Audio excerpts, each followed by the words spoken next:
اعوذ باللہ من الشیطان الرجیم بسم اللہ الرحمن الرحیم السلام علیکم ورحمۃ اللہ وبرکاتہ۔ حضرت انس بن مالک رضی اللہ عنہ سے روایت ہے کہ رسول اللہ صلی اللہ علیہ وآلہ وسلم نے فرمایا، جو شخص باطل پر ہوتے ہوئے جھگڑا ترک کر دے اس کے لیے جنت کے اطراف میں ایک محل تیار کیا جائے گا، اور جو شخص حق پر ہوتے ہوئے جھگڑا ترک کر دے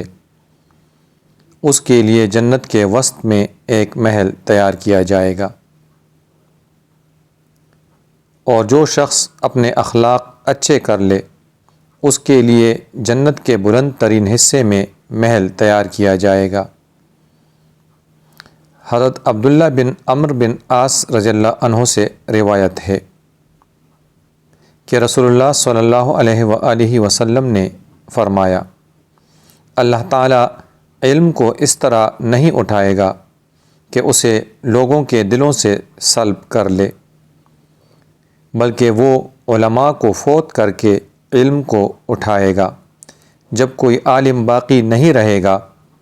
تو لوگ اپنے لیے جاہل سردار مقرر کر لیں گے، پھر ان سے مسائل پوچھے جائیں گے تو وہ علم کے بغیر فتوے دیں گے۔ اس طرح وہ خود بھی گمراہ ہوں گے اور دوسروں کو بھی گمراہ کریں گے۔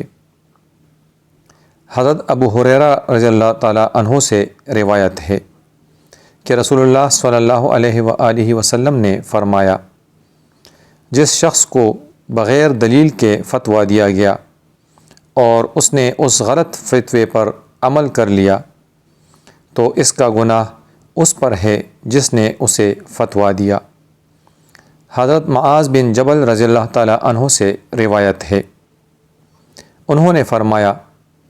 اللہ کے رسول صلی اللہ علیہ وآلہ وسلم نے جب مجھے یمن بھیجا تو فرمایا، تم ہرگز فیصلہ مت کرنا مگر یقینی علم کے مطابق، اور اگر کسی معاملے میں مشکل پڑ جائے تو توقف کرنا حتیٰ کہ صورتحال واضح طور پر سمجھ لے اور تحقیق کر لے، یا پھر اس کے بارے میں مجھے لکھ دینا۔